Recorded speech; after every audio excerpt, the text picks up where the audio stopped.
જય ભોલેનાથ મિત્રો, આજે 16 ડિસેમ્બર 2024 સોમવાર માગશર માસ। આજના દિવસે મહાઆદ્રા નક્ષત્ર છે। આજના દિવસે ભગવાન શિવ બ્રહ્મા અને વિષ્ણુ સમક્ષ લિંગ સ્વરૂપે પ્રગટ થયા હતા અને આ દિવસે લિંગની સૌપ્રથમ પૂજા ભગવાન બ્રહ્મા વિષ્ણુએ કરી હતી અને આજના દિવસથી ભગવાન શિવના લિંગ સ્વરૂપની પૂજા શરૂ થઈ છે। તેવા ઉત્તમ દિવસનું મહત્વ જાણીએ, આજે કરવાના કાર્યો જાણીએ, તો વિડીયો સ્કીપ નહીં કરતા। મિત્રો, આજે સોમવાર અને માગશર માસમાં આદ્રા નક્ષત્ર છે। આજનો દિવસ વર્ષનો ઉત્તમ દિવસ છે।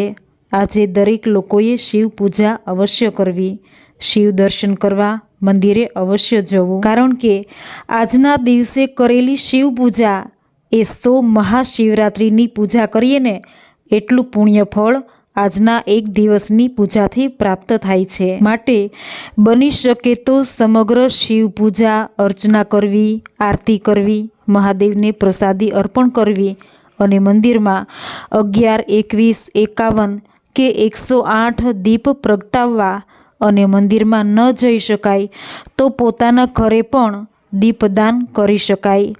આ દિવસે દીપ પ્રગટાવવાનું પણ ખૂબ મહત્વ છે। માટે જ્યોતિર્લિંગ સ્વરૂપ શિવલિંગના દર્શન જરૂર કરવા। નજીકમાં કોઈ પણ શિવાલય હોય ત્યાં જઈ જળ ચડાવવું, ઓમ નમઃ શિવાય મંત્ર જાપ કરવા, મહામૃત્યુંજય મંત્રના જાપ કરવા। બની શકે તો બ્રાહ્મણ પાસે ષોડોપચાર પૂજા કરાવવી અથવા પોતાની જાતે પણ પૂજા કરી શકાય, તેનું પણ ખૂબ મહત્વ છે। 100 મહાશિવરાત્રિ કરીએ એટલું જ પુણ્ય ફળ આજના દિવસની પૂજાથી પ્રાપ્ત થાય છે, કારણ કે શિવ પુરાણ અનુસાર આ દિવસે શિવલિંગ સ્વરૂપે શિવ સ્વયં પ્રગટ થયા હતા। શા માટે પ્રગટ થયા હતા? તો બ્રહ્માજી અને ભગવાન વિષ્ણુ વચ્ચે તકરાર થઈ હતી કે આપણા બંનેમાંથી મોટું કોણ। ત્યારે ભગવાન શિવ પ્રગટ થયા અને બ્રહ્માજી અને વિષ્ણુજીનો વિવાદ ટળ્યો। ત્યારે ભગવાન શિવે વરદાન માગવા કહ્યું।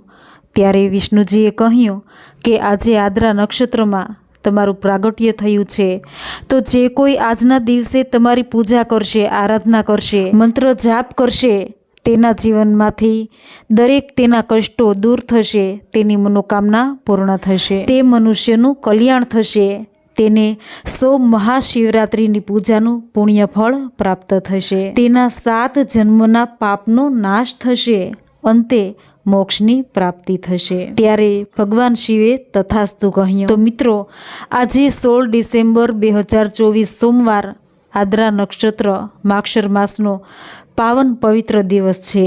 તો આજે નજીકમાં કોઈ શિવ મંદિરે જઈ ભગવાન શિવની પૂજા અર્ચના જરૂર કરજો અને આ વિડીયોને વધુમાં વધુ તમારા મિત્રોમાં શેર કરજો।